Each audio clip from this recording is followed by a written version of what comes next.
ஹஜ் யாத்திரைங்கிறது இஸ்லாமியர்களுக்கு ரொம்ப ரொம்ப முக்கியமான ஒரு பயணம். இஸ்லாம் மதத்தோட 5 கடமைகள்ல இதுவும் ஒண்ணு. ஒவ்வொரு வருஷமும் கிட்டத்தட்ட 20 லட்சம் பேர் சவுதி அரேபியால இருக்கிற மெக்காவுக்கு போய் இந்த ஹஜ் யாத்திரையை மேற்கொள்ளுவாங்க.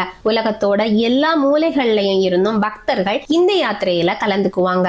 உடல் ரீதியாகவும் பண ரீதியாகவும் வசதி இருக்கிற ஒவ்வொரு இஸ்லாமியரும் அவங்க வாழ்நாள்ல ஒரு தடவையாவது இந்த யாத்திரையை செய்யணும்னு இஸ்லாம் சொல்லுது. ஹஜ் யாத்திரைங்கிறது வெறும் ஒரு கடமை மட்டும் இல்ல, அது ஒரு மிகப்பெரிய ஆன்மீக அனுபவம். எல்லா நாட்டுல இருந்தும் எல்லா மொழி பேசுறவங்களும் எல்லா நிறத்தை சேர்ந்தவங்களும் ஒண்ணு சேர்ற ஒரு அற்புதம் அது. அங்க எந்த பாகுபாடும் இல்லாம எல்லாருமே இறைவனுக்கு முன்னாடி சமங்கிற உணர்வு கிடைக்கும். இந்த யாத்திரை ஒருத்தரோட பாவங்களை போக்கி அவங்களுக்கு ஒரு புதிய வாழ்க்கையை தொடங்குங்கிற வாய்ப்பை கொடுக்கும்னு நம்பப்படுது. ஹஜ் யாத்திரையை பற்றி தெரிஞ்சுக்க வேண்டிய 5 ஆச்சரியமான விஷயங்களை பற்றி தான் நாம இன்னைக்கு இந்த வீடியோல பார்க்க போறோம். வாங்க வீடியோக்குள்ள போகலாம்.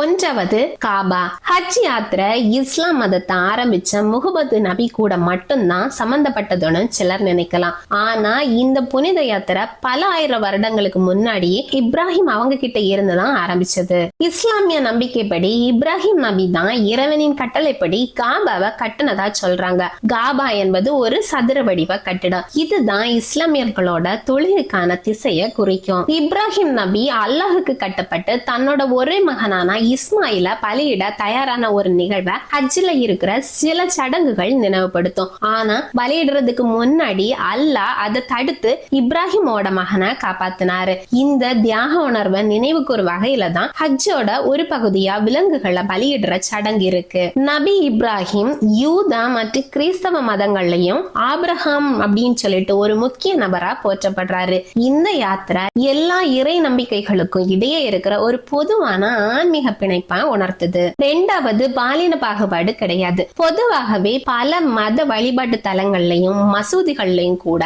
ஆண்கள் பெண்கள்னு தனித்தனி வாயில்கள் அல்லது தனித்தனி தொழுகை இடங்கள் இருக்கும். ஆனா ஹஜ் யாத்திரையோட ரொம்ப முக்கியமான அம்சம் என்ன அப்படின்னா அங்க ஆண்களுக்கும் பெண்களுக்கும் எந்த பாலின பாகுபாடும் கிடையாது. எல்லாருமே ஒரே நேரத்துல ஒரே இடத்துல தோளோடு தோள் நின்றுகிட்டு இறைவனுக்கு முன்னாடி எல்லாரும் சமங்கிற உணர்வோட எல்லா சடங்குகளையும் செய்வாங்க. இது உலகத்துல வேற எங்கேயும் பார்க்க முடியாத ஒரு அற்புதமான காட்சி. லட்சக்கணக்கானோர் ஒண்ணு சேர்ந்து எந்த வேற்றுமையும் இல்லாம இறைவனை வழிபடுறது ஹஜ்ஜோட முக்கியமான ஆன்மீக செய்தி. 3வது தனித்துவமான ஆடை வழிமுறைகள். ஹஜ் யாத்திரை போறவங்க இஹ்ராம்ங்கிற ஒரு தனித்துவமான ஆடையை அணிவாங்க. இது வேற ஆடை மட்டும் இல்ல, இது ஒரு ஆன்மீக நிலை. ஆண்கள் இவங்க 2 வெள்ளை நிற தைக்கப்படாத துணிகளை அணிவாங்க.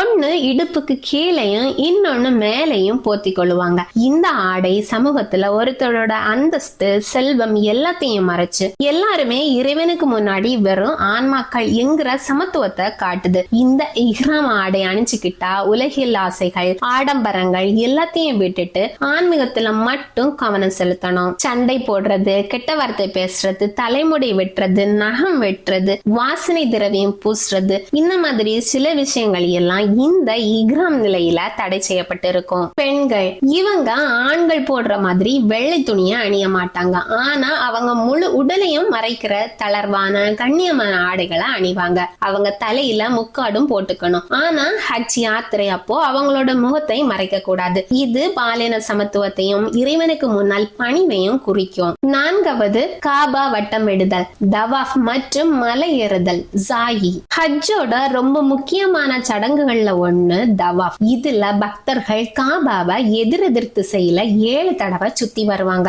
இது ஒரு வட்ட வடிவ இயக்கம். இந்த வட்ட இயக்கம் பிரம்மச்சத்தோட சுழற்சியையும் இறைவனை மையப்படுத்திய வாழ்க்கையும் குறிக்குது. காபாவை சுற்றி வரும்போது யாத்ரீகர்கள் இறைவனை மட்டுமே துதித்து தங்களோட மனதை தூய்மைப்படுத்திக் கொள்வாங்க. தவாஃபுக்கு அப்புறமா ஜஃபா மற்றும் மர்வார்ங்கிற 2 மலைகளுக்கு இடையில 7 தடவை ஓடுறது அல்லது நடப்பது ஜாயி அப்படின்னு சொல்லுவாங்க. இது இப்ராஹிம் நபியோட மனைவி ஹஜ் ஹஜார் அவங்க குழந்தைக்காக தண்ணி தேடி இந்த 2 மலைகளுக்கு இடையில ஓடிய போராட்டம் மற்றும் சகிப்புத்தன்மையை நினைவுபடுத்துற ஒரு செயல். அவங்க இறைவன் மேல வச்சிருந்த நம்பிக்கையையும் விடாமுயற்சியையும் இது உணர்த்துது. 5வது அரஃபத் மலையில் நடைபெறும் வழிபாட்டின் உச்சகட்டம் மற்றும் மற்ற சடங்குகள். ஹஜ் யாத்திரையோட மைய புள்ளியா காபா இருந்தாலும் அந்த வழிபாட்டோட உச்சகட்டம் மெக்கா நகருக்கு வெளியில இருக்கிற பாலைவன பகுதியில இருக்கிற அரஃபத் மலையில தான் நடக்கும். அரஃபத் நாள் ஹஜ் யாத்திரையோட 9வது நாள் அரஃபத் மலையில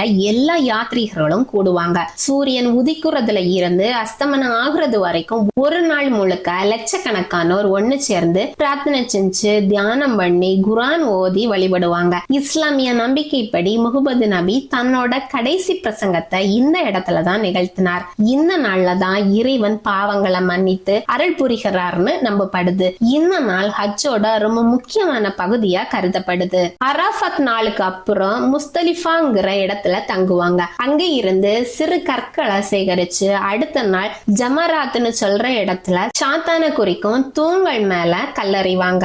இது தீய சக்திகளை எதிர்க்கிற சிம்பாலிக் சடங்கு. அப்புறம் ஈத் அல் அதா அதாவது பக்ரீத் பண்டிகைக்கு அன்னைக்கு விலங்குகளை பலியிட்டு இறைச்சிய ஏழைகளுக்கு பகிர்ந்து கொடுப்பாங்க. இது தியாகத்தோட முக்கியத்துவத்தை உணர்த்துது. கடைசி நாள் மறுபடியும் காபாவை சுத்தி அதாவது தவா வந்து ஹஜ் யாத்திரைய நிறைவு செய்வாங்க. ஹஜ் யாத்திரைங்கிறது வெறும் ஒரு புனித பயணம் மட்டும் இல்ல, அது சமத்துவம், தியாகம், பணிவு, விடாமுயற்சி, உலகளாவிய ஒற்றுமை எல்லாத்தையும் கற்றுத்தர்ற ஒரு வாழ்நாள் அனுபவம். இது ஒரு முஸ்லிமோட வாழ்க்கையில ரொம்ப முக்கியமான ஒரு மைல்கல். இது போல மேலும் பல சுவாரஸ்யமான விஷயங்களை அறிய எங்களுடைய நியூஸ் தமிழ் ஆன்லைன் சேனலை சப்ஸ்கிரைப் பண்ணுங்க. உங்க ஃப்ரெண்ட்ஸ் அண்ட் ஃபேமிலிக்கும் ஷேர் பண்ணுங்க. Bye by.